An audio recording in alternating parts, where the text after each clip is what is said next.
Hey, I'm Arvin. I'm the engineering team lead at Trafficar. My co-president today will be Reagan Johnny. He is the head of data analytics and science. And Aruna, she is data engineering lead at Trafficar. So we're going to talk about our migration of Trafficar from our legacy hybrid code architecture to GCP. So what is Trafficar? I can see a lot of my colleagues here, but for those who don't know what Trafficar is, Trafficar is a Perth-based SaaS company aimed at preventing multi-billion-dollar fraud industry. So we are 14 months into commercialization, and we have been validated by multiple unicorn clients across multiple verticals, across multiple continents. So the main objective of Traffic Guard is to make the business of fraud infeasible to all the perpetrators. So we have two main products. We have ad fraud prevention, which is mainly aimed at clients who are actually spending money on mobile acquisition. And we have PPC protection, which is aimed at clients who spend money through Google Ads. And I'm proud to say that we are like the only pay-per-click advertising verification platform in Google Cloud Marketplace.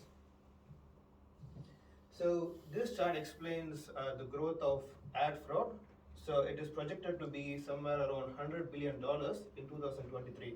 So I'm not talking about ad spend here. I'm talking about ad fraud. So that's the how massive it is currently.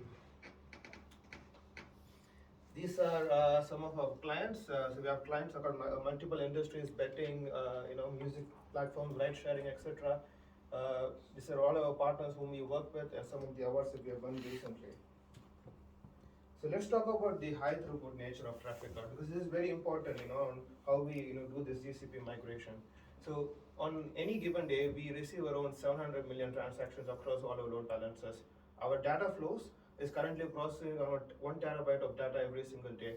Our storage is growing, and it's at around 5 petabytes now. And we have an SLA of 99.99% availability, and the response time should be like 400 milliseconds no matter which part of globe you're from on a broadband internet speed connection. We've got traffic from every single continent, and we have around 400 CPUs running every day. So that's the high throughput nature of Traffica. Now let's talk about the reasons behind the GCP migration. So in the past, we had a hybrid architecture. So we had AWS and also GCP, and we used Google Cloud's BigQuery extensively. So we wanted to move away from that and basically unify it into one single cloud. And we also wanted to avoid this cross-cloud egress cost, etc. The another main reason for migrating to GCP is GCP provided us with BigQuery. It's as you guys know, it's a multi-cloud data warehouse. And data is everything to us. We make all the decisions for invalidating traffic based on all the data that we receive. And Google Cloud provided us with better economics for our data aggregation and reporting. So in the past, we were using Apache Druid for our aggregation and reporting, and we have moved to something called Slasher, which is our in-house aggregation tool, which is based on BigQuery. And we also want to make more use of BQML, Vertex AI, etc. So that's another reason to migrate to GCP. And one of the main reasons behind migration is the partnership with Google Cloud, the joint marketing exercise that we are receiving. As a growing company, this is very essential for us. Since our PPC production is mainly focused on Google Ads, it makes sense for us to be in the Google Cloud. And of course, as I mentioned earlier, being in the Google Cloud Marketplace actually brings us more customers. So this is very essential for us as well. So that's our legacy hybrid cloud architecture. So we had WAF. So WAF basically validates the traffic, and it basically uses DynamoDB to build to do things like attribution, look at exclusion rules or profiles, etc. And all our rules were stored in Elastic Cache, which is basically Redis. And then once we have processed all these transactions, it basically goes to Kinesis queue. And then we used Lambda to basically fan these transactions to Google Cloud. We had like PubSub data flow, etc. So in Google Cloud, and we used Dataflow to do all the ETL, etc. And we wrote this data to BigQuery. And we also use Druid to ingest this data from Kinesis. And so Druid, as I mentioned, is like in our aggregation and reporting layer. And we used AWS Glue to basically, it's something similar to Dataflow. It does ETL, and then it basically writes this data to our data lake, and we use Athena to query it. So that's just a gist, like it's of our cloud architecture. So let me talk about the GCP migration phases. So at TrafficGuard, our engineers are mainly focused on building the actual products. We don't have enough bandwidth to actually do the entire migration ourselves. That's where Google and Kafka came in. So they helped us out with the migration from day one till now, and their expertise is very valuable to us. So first, we started with training our engineers. So all our engineers ended up getting Google Cloud certifications. And then once we are familiar with the Google Cloud architecture, we started mapping like our legacy architecture, its challenges, the scale of traffic, how it's going to grow in the next few years. We started designing the architecture in the GCP. So the thing about AWS and GCP is they both actually offer similar services, but they're not the same thing. It's like apples to oranges. They both have different constraints, challenges, and they both provide different benefits. So we had lots and lots of additional log meetings, hours and hours. We're trying to basically find equivalent components in GCP architecture. Once we are happy with all the components that we have chosen in Google Cloud, we started setting up the stage environment and started running the production load traffic in stage. So during this time, we were able to fix all the issues that we had, and then once we were happy with this stage environment, we started mirroring the traffic from AWS to GCP. So the thing about TrafficGuard is we can't actually have even 1 day downtime or 1 minute downtime. So we can't ask our clients to change their tracking links because we don't have any control over that. So it has to be like a seamless migration from AWS to GCP. So we basically mirrored this data for 30 days between AWS and GCP, and this actually gave us two benefits. So we could actually verify and validate the production environment. If there is any issue during this mirroring, we could basically start again from that point and do this for the next 30 days. And this also provided us with the data transfer as well. You only require 30 days of data, to make real-time, fraud detection, etc. Once we are happy with the production environment, we decided to cut over. So cutting over is basically changing DNS and pointing the DNS to the Google Cloud's load balancer. So we didn't have any downtime during this cutover. And now we're at the phase where Casma is actually helping us solving post-migration issues in Google Cloud. So there were multiple options to do mirroring between AWS to GCP. I'm not going to go through all of them. I'm just going to talk about what we ended up with. So WAF is a Node.js application. So WAF is capable of making asynchronous proxy calls to Google Cloud. So we're basically able to mirror all the traffic from AWS to GCP using the application itself. And the good thing about this, we didn't have to deploy a separate process. We could just use our existing deployment pipeline to add the mirroring component inside WAF.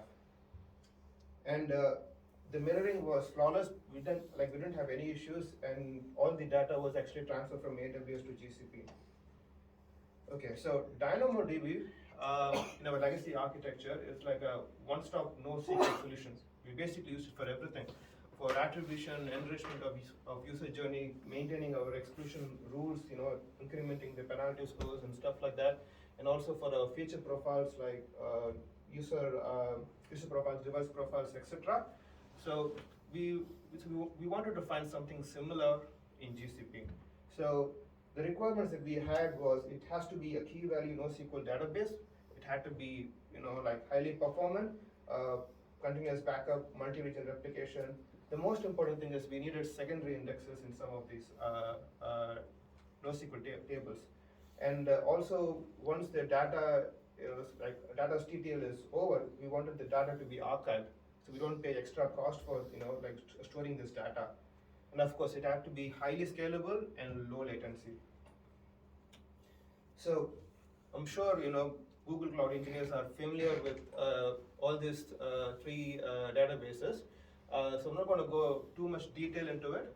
So basically Spanner is SQL based, and Data Store and Bigtable are NoSQL based, and uh, all of them are highly scalable. You can handle high throughput, etc. The cost of Data Store is slightly more because of the read patterns, and Spanner and Data Store provided us with secondary indexes. Bigtable doesn't have secondary indexes. Bigtable has a single concept called Roki, and then at the time of creating this slide, Data Store didn't have any TTL mechanism. So if you want to basically like delete data, you basically create a cloud function, and then you just go through your data and delete it. Spanner and Bigtable, I think they do provide you with TTL. So that's that's the basically the difference between some of the database options in GCP. So looking at this diagram, it like we had to basically decide multiple databases for multiple services because some required multiple indexes and some didn't require that. So what we ended up with is for attribution, device profiles, and a few other use cases, we went with Bigtable. It's like a fixed cost. When we implemented Bigtable didn't actually have like automatic scaling, so you can actually programmatically, you can actually scale Bigtable, but I've recently heard that actually Bigtable is going to provide you automatic scaling as well. So that's very interesting. And it ended up being 50% cheaper than DynamoDB. That's a huge saving for us. And we use Data Store for our current platform and exclusion rules. So this is our learning from using Data Store. So it didn't actually suit our read patterns because Data Store charges you for number of entities you retrieve. And every time we actually query Data Store, we actually retrieve multiple entities. So it became too expensive for us. So we ended up basically re-engineering our current platform exclusions to use Bigtable. And for exclusion rules, unfortunately, we had to revert it back to DynamoDB, but this is just a temporary measure. We have plans to use Spanner or other Cloud SQL database to replace this exclusion rules because exclusion rules require multiple indexes and Bigtable doesn't provide that. Sorry, just a question. I'm really impressed that it was 50% cheaper than DynamoDB for Bigtable because I'm just wondering, it must be at a certain scale that you're at where it becomes that much cheaper. Can you sort of share how big it is that what sort of scale you're at? It's a terabytes of data. I don't know what the exact number is. Yeah. But the thing is, Dynamo is pay as you go, right? So you basically get charged for read units and write units. So when you're in a pay as you go model, you're going to pay definitely more. With Bigtable, you basically get a cluster. You get a bunch of nodes inside the cluster, so it's like a fixed cost. As long as the cluster is able to handle this traffic, then it's all good. Yeah. So that's how, basically, I think sometimes I feel like pay-as-you-go is more expensive, sometimes it's not. But in this particular case, the pay-as-you-go model was actually more expensive for us. Cool. What's that? Yeah. So let me talk about the storage and logging evolution. So this is actually very interesting to us. So when we did this migration, we didn't have enough time. We wanted to do something quickly. So we thought, okay, let's write everything to cloud logging, right? So logging gives you, free queries. So you can query this data, even if it's terabytes of data. They don't charge you for queries. You get a nice UI, to make queries, etc. But it was expensive for our production workload. So we had to move away from it. So after the migration, we basically used a similar pattern that we actually had in AWS. So we put a queue before, a queue after the Cloud Run, and then we basically use a data flow to do some ETL, and then partition it into buckets, and then store it in cloud storage, and then we use BigQuery to basically query this cloud storage. This worked out quite well for us, but it is still expensive. And if you're not doing much ETL, using data flow, then there is no point with this architecture. So what we thought of is, okay, why don't we just write everything to cloud storage directly? But with this thing is Cloud Run is basically serverless, right? It basically disappears after it has processed the request cycle. So the app has to basically partition these records into minute blocks, and then it has to flush it to storage before the computer actually shuts down. But I think from one of your presentation I heard like there's going to be this new CPU control or something like that. So that's going to be very helpful with that. Yeah. So, but this is a lot cheaper and it's really good. But cloud storage is external storage. So for BigQuery, so the queries are actually not that fast. So we want to try this new storage right API. So we're actually excited, but it's going to have its challenges as well, because like the serverless Cloud Run has to do all this partitions and things like that. So we're going to give that a shot in the future, when it's available to us. So that's basically the logging evolution in GCP. And Lambda. So in AWS, Lambda is like their top serverless compute. We had two options here. We had Cloud Function and Cloud Run. So with Cloud Run, it was more efficient when you're actually processing lots of PubSub messages concurrently. And if you want something to run, say, for more than 9 minutes, so Cloud Run is a better option for you. And cost-wise, it's slightly lower because of its concurrency. So we ended up using Cloud Run for many of our microservices.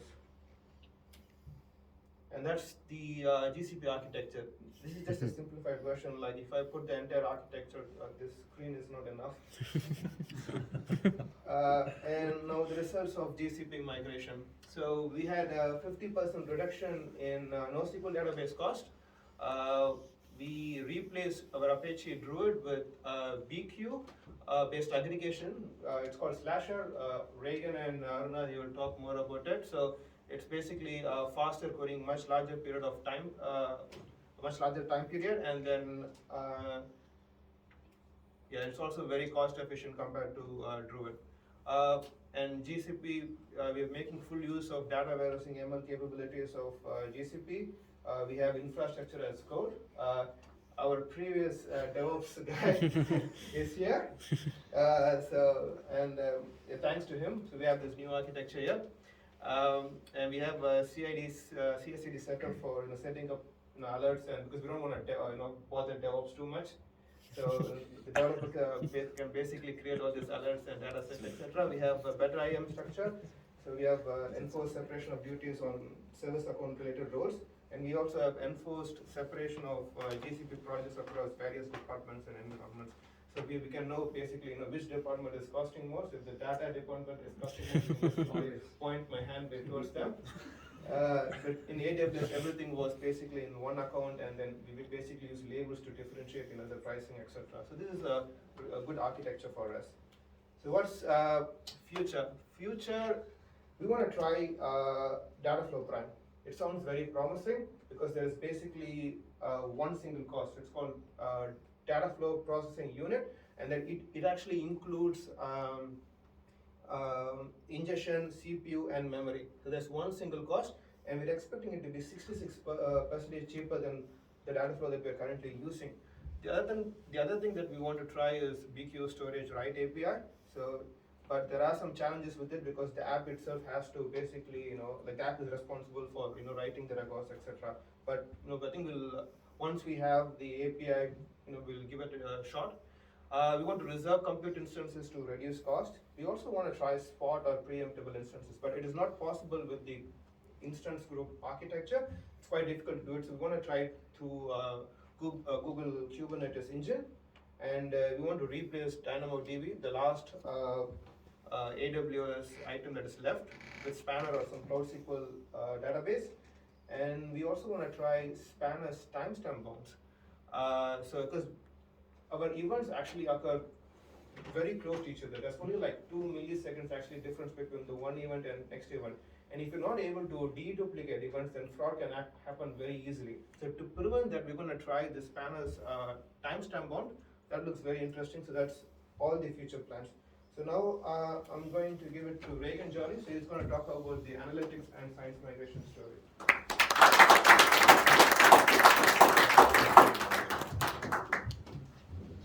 Thank you, Arvind, for the introduction. I'm Regan Jolly, and I head the data analytics and data sciences at Trafficart. And this is my colleague Aruna, who's a data engineer, data engineering lead. Okay, to simplify the whole migration, I think when I was thinking about this, I saw the flush, and this is the concept like a half flush and a full flush. You can do things with two half flushes, but we needed a platform that can do the full flush, which is having all the features that we need, and GCP offered that. So we had been in AWS for nearly 8 years. We have been learning about AWS, what is there in GCP. In 2019, we outran what AWS had in the feature set, especially around the data analytics side and data sciences applications. We started this endeavor on slowly moving batch data to BigQuery and building the data assets, learning GCP as a service. And across the last 2 years, we have this whole engagement with the developers and engineers to learn GCP. And finally, we have a service in GCP. The key differentiation technology from GCP, I would kind of classify it in these three wider buckets. One is streaming, data warehousing, and data analytics. I could see previous speakers speak about BigQuery. I would go into that, but from a streaming perspective, what AWS offers is Kinesis Analytics. It is really limited in the feature set, but what AWS offers is a full data pipeline that can run your batch and streaming workloads, which is really powerful. As Arvind was mentioning, many of the fraud, we have to be able to detect it as the event happens and in transit. And that is where Dataflow comes in. It has language support for all the programs that you can think of, and as things like Dataflow Prime allows for machine learning in stream, which means, and it has tight integrations to Bigtable and Spanner. From a data warehousing, thinking of something interesting, I'm a big lover of BigQuery. Like really, I've been using BigQuery for like nearly 3 years, and it's transformational from ground up, and it majorly helps, gives a major uplift. And I think this is one of the, when you look back on the whole journey, this is one of the core reasons of the whole migration is the power of BigQuery. It has streaming support, fast reporting layer, full ANSI compliance, and machine learning is embedded into the system. If you compare other cloud vendors, you can see that you'll have to lift and shuffle data across your data warehouse and where the machine learning inference happens. Here, it's all built in. And with advancements in BI engine, it offers like sub-second responses to query. And I'm happy to tell that we do not have data swamps in a data lake. It's all data that is readily available in BigQuery. Finally, moving on to data analytics and data sciences. We are heavy users of BigQuery ML. We use like clustering algorithms, classification, especially from a fraud detection aspect. BigQuery has support to AutoML currently, and you would see the announcements that even Vertex, which is a whole end-to-end data science platform, is also something that we are looking forward to. We have previous Spark workloads that we used to run for Spark machine learning that currently runs off Dataproc. Likewise, for analytics, we are heavy users of Tableau, and we have been using Data Studio, where our analysts could easily connect data from BigQuery to Google Ads. And over the last 3 months, working in partnership with the Google Cloud team, the Looker team, and our data analysts team, I'm happy to report Looker has been selected for an enterprise like a governed BI layer, which gives governance back to people, analytics as code, and we can already see a huge productivity in developer and trust in data. Likewise, all these feature sets, because the APIs are there, there is customer-facing app which can benefit from all the feature sets from above. And all this in collaboration with our infrastructure team, like security has been all coded in because there is least privileges, infrastructure is code, secrets are managed. There is like guaranteed delivery of data through a managed airflow scheduler and operational monitoring and billing, all what Google offers. From this journey, a key thing that we could wanted to share is having workloads that you can design for batch and streaming.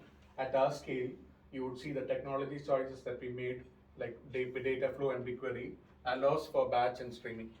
Let me explain this with like a workload. So if you see billing, and this is the importance, you can see we need complete information. Like you don't care much about latency and cost, you need completeness as a key aspect. But when you come to fraud detection, you might not have complete information in the transit or in the WAF. You need it to be low latency, but cost is also something that is important. You want to keep it low. So that's where systems like Dataflow and the concept like BigQuery, where it allows for streaming and ready access to data, helps us to have like batch and streaming paradigms. Likewise, another thing that we were able to achieve is Airflow standardization. So all our code is now templated, continuous delivery and continuous. This was something like a vision that we had, but that's through collaboration with like our DevOps team. We were able to get continuous integration and continuous delivery finally into our data pipelines, which means more developer productivity, standardized code, and even concepts like linting was introduced such that everyone follows a common agreed standard. Secrets are well managed now. We use like Google Secret Manager, and there is alerting and monitoring, especially in guaranteed delivery of data, improving trust for advertiser. And all this allowed us to focus on the last mile. So coming to some of the challenges that are specific to streaming and real time, you would see, I can best illustrate with some of the diagrams here. To start with, we have this current challenge. Does all the data that you have in advertising, you have all this dimensionality of data, does all the data need to go through a pipe that is costing you a lot? So we have been having discussions with our engineering friends here, where we can have the atomic data go through streaming systems, and the other data can be sideloaded. So that's a current challenge that we are working on. And another thing specific to like our industry is well explained here. So if you see, there is this concept, different concepts of time. And if you see here, this record had a timestamp of 12:04, but due to the nature of like mobile apps or click stream data or event stream data, because of networking, or if people have a network connection when they come back, then this record, which had to happen here, actually came to us, the arrival was here. But still the records should all net out. And this kind of property is now a first class property in our data pipelines. And this is what we call like late arrival and out of order records. But when all this happens, still you need to maintain idempotency of your data pipelines, which means data science is a cherry on top, right? You need solid foundations of our data pipeline. Likewise, we have this nature of adjustments. As we are a fraud detection company, there are only X amount of things that we can do as the event arrives. When it lands to the data warehouse with the capability of BigQuery and looking at larger windows of time, we might deem that a transaction that came in is actually invalid, and we might have to go and adjust it. And that is challenging for some of the systems like Druid. But due to the BigQuery and the way BigQuery merges things, there are different types of merge strategies. It allows for auditable adjustment processes. Likewise, when all of this handles, we have new paradigms that are emerging, new loopholes, new threat vectors that we see fraud people come in around, where they try to run transactions immediately, which is where the strongly constant nature of our databases and our pipeline, and making sure there are no loopholes for fraudsters, and even able to duplicate handling. So we did have some trade-offs that we made. So some of the things, as I said, our migration started in 2019. We had some data assets which are still not standardized yet, but over the course of the coming like months, we would be like standardizing it. And likewise, This is another concept that I wanted to let you know is know your times, right? Because as you see here, there's a arrival time, there's a processing time, but you might have even the timing in event time in UTC, like the user's local time. As we are multi-tenant, we deal with multiple organizations, like what Arvind had it in slide. So we have to make sure that we have reporting back in their time as well. In this case, there was a learning to share. When you have like a data flow, like read from PubSub and write to storage, it uses the PubSub's window time. What that happens is then in the downstream, to keep the idempotency, it becomes hard. So what we have to do is go back to the data flow and write a custom app on data flow such that the write is now based on the processing time, which makes the downstream application easier. Another property which people who do customer like user behavior analysis, you can see that you would have come across this term of sessionization. So sessionization is explained here. There are three broad types of sessionization that we have in our detection processes. There are like tumbling windows where you see there is no overlaps, and there is a sliding window where you have overlaps, and there is session window where you might be looking at a user activity and having an activity, and you will be looking at user profiles on a particular sessions. And we have millions of these sessions. And again, data flow helps for these kind of systems. I'll just pass on to Aruna, who will be talking about the customer reporting migration in GCP.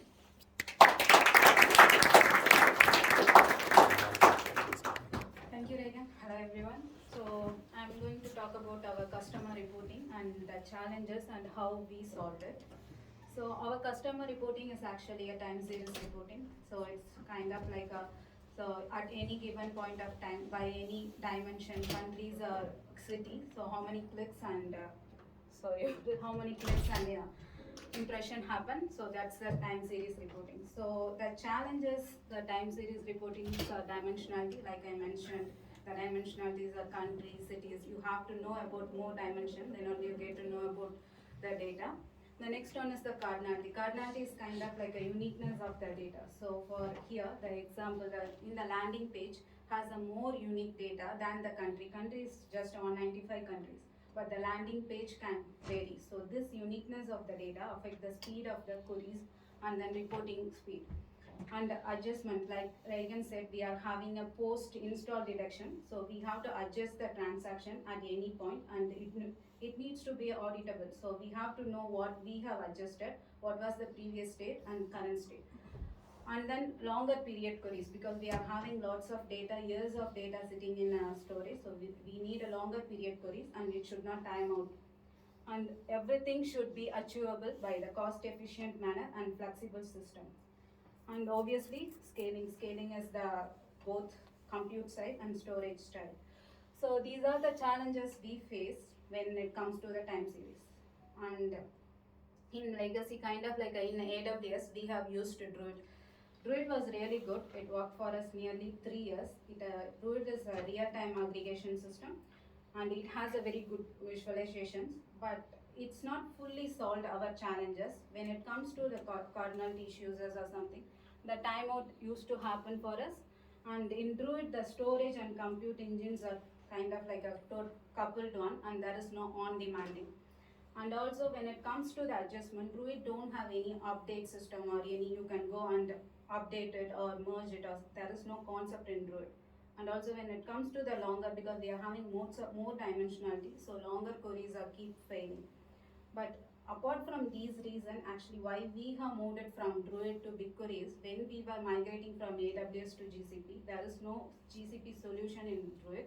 That's why we have moved it from Druid, and we have created our own services called Slasher. So we have created Slasher using the BigQuery.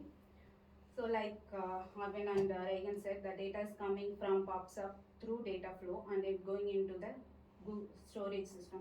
In storage, there is one external table because we need to read the data. So the external table is actually kind of like a Hartley partition table. So we don't want to go to the same Hartley partition table and read same aggregated data. So what we have created our own wildcard table. It contains only 5 minutes of data, and we extract the 5 minutes of data and put it into one transaction level table, and we aggregate data and have it in an aggregated level table. And the portal queries will actually point the aggregated level data.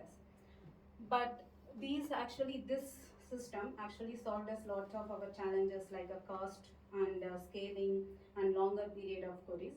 But still, there is some limitation we have faced in BigQuery. BigQuery has only 2,000 partitions, like you know. But our tables are hardly partitioned, so we can't have more than 5 months of data. So what we have done is we have split it into two different levels of data. One is the day level tables, the next one is the hour level tables. So in the day level table, it contains the older, like a 3 months old data, and then years of data. And in hour level table, it's a current and real time and up to 3 months of data. So this is how we solve the partitions, and there is a one view sitting on top of these two tables, day level and hour level table. So the portal no need to change any of their queries or table names when it comes to the other period. They just point the view. View will point these two tables, and we control the views. So it's everything is in the data engineering side, not in the portal side. They just need to query the table, query the view. Sorry. And these kind of like solve the issues, but there are some still the cardinality issues there. So how we solved it, we split it into two different layers, that is the layer 1 and layer 2.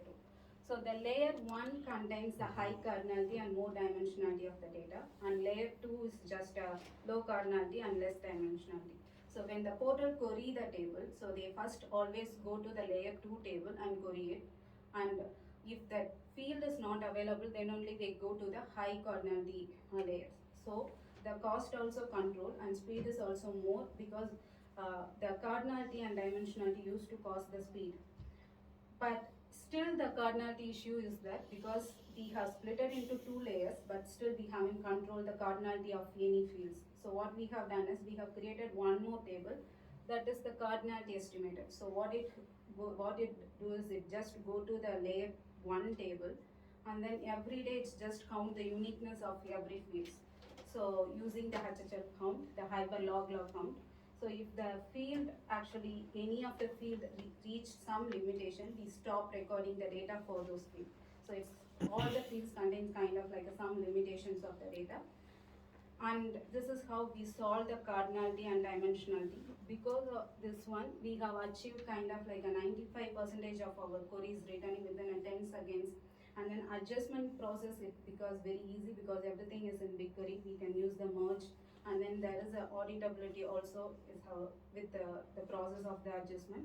And we are having Looker and Data Studio on sitting on top of these two tables. So the cost, we always go and view the data, and the costing, everything is very easy for us. And as everyone said, in BigQuery we have separated the compute and storage, so it's very cost effective for us. So this is how we solved our own reporting, time series reporting. Yeah, thank you. Reagan will continue for the results.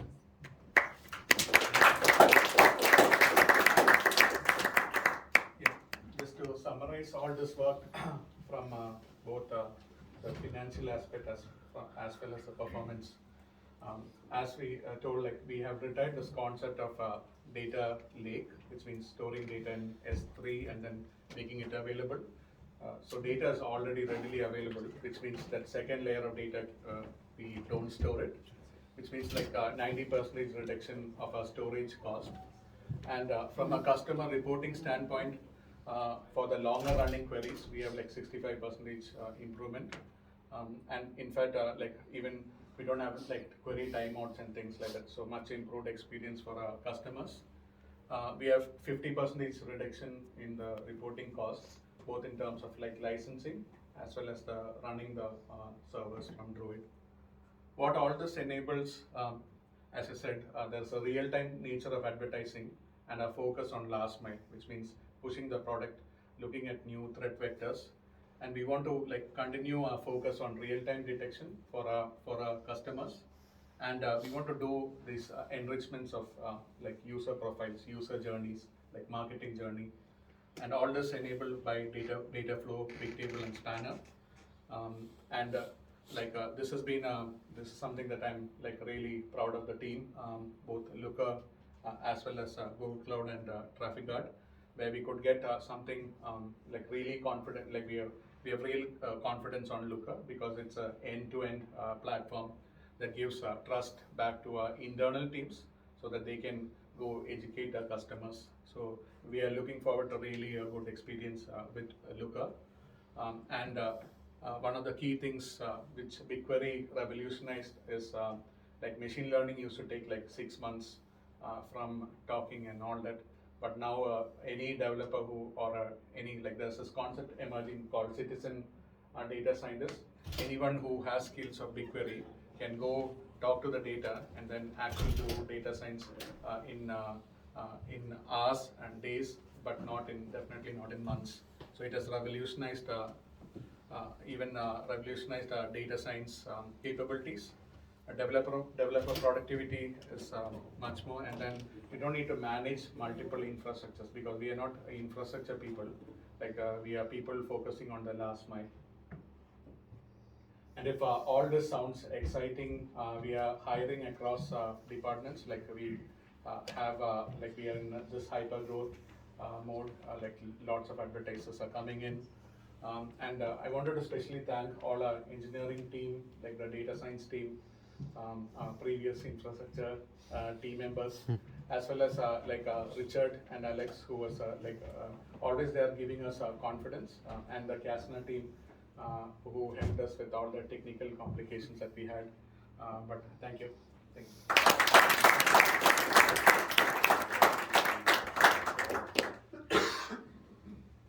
All right.